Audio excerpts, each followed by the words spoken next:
Hey guys, what is up and welcome to a new Tesla update video. So today, as per usual, let's go over Tesla stock, let's go over the market, let's talk about what is happening in this absolute kangaroo of a market that we're experiencing lately with Orange Man just constantly yapping. Today we had another day of Orange Man yapping about tariffs and yapping about this and that.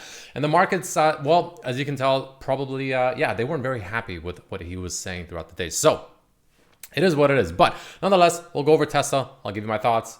If you enjoyed, don't forget to hit that like button. This is not financial advice. I'm not a financial advisor. And of course, if you enjoy my technical analysis, thoughts on the charts, etc., especially during these difficult times, these markets are definitely more difficult right now with, with Donald Trump pretty much constantly, flapping his mouth essentially. Yeah, it's a kangaroo market, just to say the least, at least for now.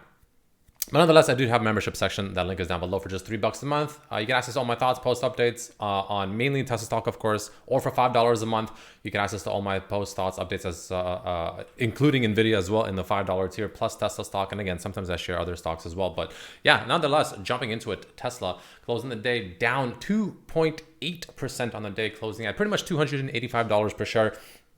Which honestly, compared to the market, at least QQQ, down about 2.14%, it's not the worst thing. Honestly, it's not the worst thing. I think all things considered, I think Tesla actually held up pretty well. I mean, granted, it helped that it was up in the, in the morning a decent amount. So that definitely cushioned the blow a little bit. But nonetheless, Tesla's still holding up relatively well, right? So what does this mean moving forward for Tesla stock? So, all in all, I mean, the overall thesis hasn't really changed. Again, Friday, we had that nice little bullish engulfing candle. Unfortunately, we didn't really get the fall through we wanted to see today. We did close red today.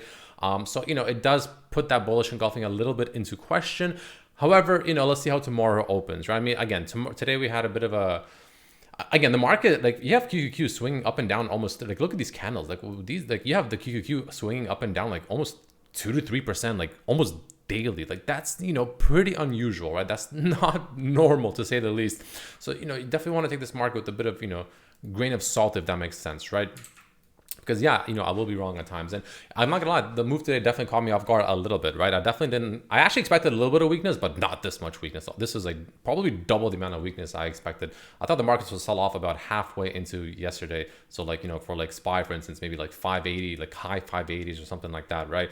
I didn't think we'll make new lows, that's for sure. I did not expect new lows. Not today, at least. I thought the new lows will come in like a week or two, not this fast. I mean, this market is on steroids, it feels like. It's just very aggressive. But Tesla, I mean, again, the thesis remains, right? We're still in that massive demand zone. And, the fact that Tesla held up, decently well considering, the market sell-off today, right? And pretty much a lot of stocks, like not like the market itself, right? Making fresh lows, intraday at least, right? And even closing pretty, at the pretty much fresh lows as well, arguably in quite some time, right? QQQ as well, same idea. And even like, bigger stocks like NVIDIA definitely not having a good day today, down almost 9%, right? Google, Amazon, like you have a lot of these stocks essentially that either are closing at fresh lows, within a while, of course, and or made intraday fresh lows as well relative to like the last, week or two of trading. Tesla didn't. Right, Tesla did not. It actually held up relatively well, right, and did not make a fresh low. So, again, the point I'm just trying to make is the fact that it's actually holding up not too poorly over here. But also mainly because, again, like I said, we are still technically speaking in that massive demand zone, right? We're still sitting in that very, very large demand zone, right? Kind of, this 290-ish range to as low as about 270, slightly peeking your head into the 260s. This is a general, 20 to 30-ish dollar range, which is a big range, but obviously, when when you're moving like this, sometimes these big ranges are kind of necessary. But the point I'm trying to make is the fact that this continues to remain to be an area of demand, right? You can see here, right? Look at this, right? It's just, it kind of speaks for itself, right? We have the trend line and everything like that. We, of course, have, Tesla still pretty oversold from, mean reversion perspectives, if you will, right? Where it would have to move all the way back up here for a mean reversion, more or less. So the stock is definitely very much oversold to the oversold side, naturally. So just keep that in mind. The daily and the weekly both suggest that, right? So it seems like the play right now in the market is to short any pops. And for the last like week or two, it's been like pretty much any strength you shorted, right? You just buy puts, close your eyes, throw a blind dart at a stock, with puts essentially. And you're probably right. You're probably going to be right. And the market loves to do this thing where it always does this several times in a row. And it just makes you, it kind of reiterates that behavior into you thinking that, all right, you know what? The next pop, I'm shorting for sure.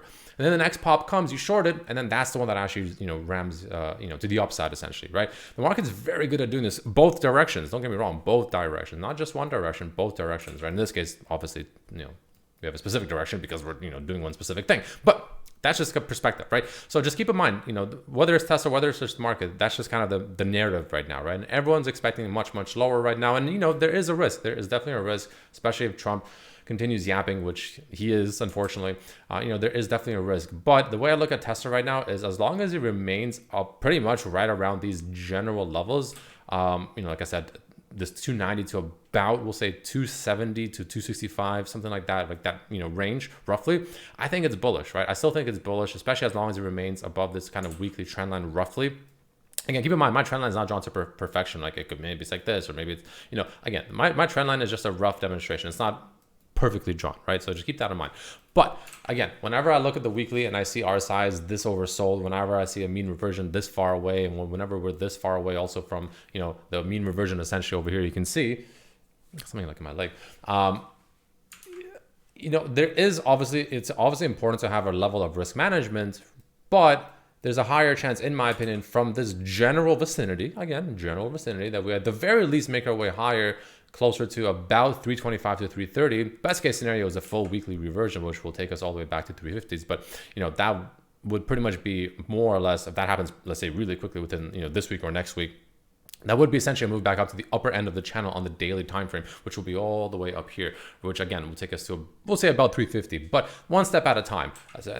For the upside, essentially what you want to be seeing on Tesla stock is you want to see about this kind of, which is a level rejected at not too long ago over here, about 309 roughly, right? We want to see 309 get taken out on Tesla stock. That will most likely unlock the next level to the upside, which will be about that 320, 325, break above that, and especially close above that, and that unlocks the next level, which will be, again, that 350 range to the upper end of this descending channel, which again, we are still in a descending channel. So again, the only way Tesla really gets out of this predicament, if you will, and really the market as a whole, is ultimately breaking out of this downward channel, which as of right now, let's say it happens this week, is sitting at around 350, but again, it is descending. So naturally that threshold and that level to break in order to see like a true, end to this, very aggressive selling pressure, and to actually see a meaningful move to the actual upside, not just small little bounces that end up just being sold off very aggressively every single time. We need to break out of this downward channel. So there is technically still risk for more downside, but again, technically speaking, this massive area of demand that we have finally came to, and the fact that Tesla is again holding relatively well compared to the market, should cushion this kind of aggressive fall that we've been experiencing by a decent amount, and it has been so far. And as long as that continues, I think Tesla can be setting up for a decent reversal. Best case scenario, like I said, is about 350, but my main level that I'm looking for is about 320, 325. I don't know when, could be this week, could be next week, not entirely sure. With a market like this, it's hard to know for sure. I'm definitely not going to be looking for any time frame predictions in a market like this. Could happen tomorrow, honestly. Could even happen tomorrow. Like again, you don't know in this kind of market, right? Things are very, very it's a kangaroo market, right? It's a kangaroo market. So just be careful with that. But, I do think there is more risk to upside exposure, or there is more risk for an upside move than a downside move from these current levels, personally speaking, especially considering we are arguably making a lower bullish divergences. Like for instance, on Tesla, if I go to the 4-hour chart, right, as you pretty much came down to equal lows, if not even arguably lower lows, back when the candle on the 4-hour was still near the low of the day at around 277, the RSI is making a very meaningful higher low. And the thing is, the market as a whole is doing that as well. Even on the 4-hour chart, well, in this case, the market is actually making lower lows and closing at lower lows, but the RSI, you can see, is making very, very obvious bullish divergences even on the 1-hour time frame as well, where you can see, as we're essentially on QQQ, for instance, making lower lows consistently, we're starting to make those higher lows on the RSI as well. So I do think the market, it feels like it's really trying to shake people out, and I think it's doing a pretty good job, because this is definitely a difficult market to get a good read on for sure. But I do expect the market to get a bit of a bounce relatively soon. I think we're just a little too crazy to the downside, a little too oversold. I mean, worst case scenario, we see a move on QQQ, for instance, back down closer to about mid 480s, I would say. But that's like the worst case scenario, which would be another drop of about 2% roughly from here. But yeah, relative to Tesla, again, Tesla, it will be in a bit of a league of its own. It doesn't always follow the markets directly, but again, the picture overall hasn't changed despite today's, definitely a little bit of an disappointing performance across the board, but the picture hasn't changed. Demand zone is still, we're at it, if not slightly below us. And the levels above are pretty much 309, 320 to 225. And best case scenario is a full reversion to the mean, which will be, again, pretty much in the mid to high 340s. Maybe best case scenario touching 350s. But the true bullish scenario is, of course, an ultimate breakout. And that's kind of where you enter ideally if you're like really patient about it, which honestly, in a market like this, I think patience is not a bad thing.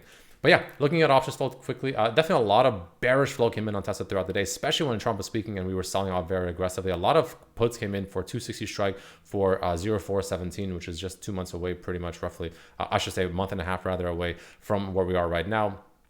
April 17th. So, a lot of puts came in for that strike for 260. So either they're just going to be simply wrong or, we're potentially going to be seeing a little bit more pain ahead moving forward. So let's see how that plays out. I mean, it's a difficult read. This market it's not an easy market. There's no question about that.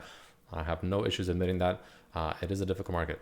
In terms of confirmed bearish or bullish flow, Tesla unfortunately is confirmed 21 million confirmed bearish flow. But again, I wouldn't say that's anything too crazy on Tesla stock. So let's see how this plays out. Let's see if we can continue holding this overall demand zone down here that we've been holding the past 3 days. And even on a day like today, while the market's making lower lows and Tesla is not. So let's see if that can continue holding. Let's see these bullish divergences that are printing across the board on pretty much every major stock or like mega cap and the indices as well. If that can translate into at the very least a relief rally for this week. And let's see. I mean, again, as long as Trump stops yapping about his tariffs, I think the market can finally get a bounce. But every time he talks about tariffs, the markets pretty much sell off. Or anytime he does any interview, honestly, anytime he even speaks, the market sells off. Pretty crazy stuff, but it is what it is. But either way, thanks for watching. See you tomorrow. Peace.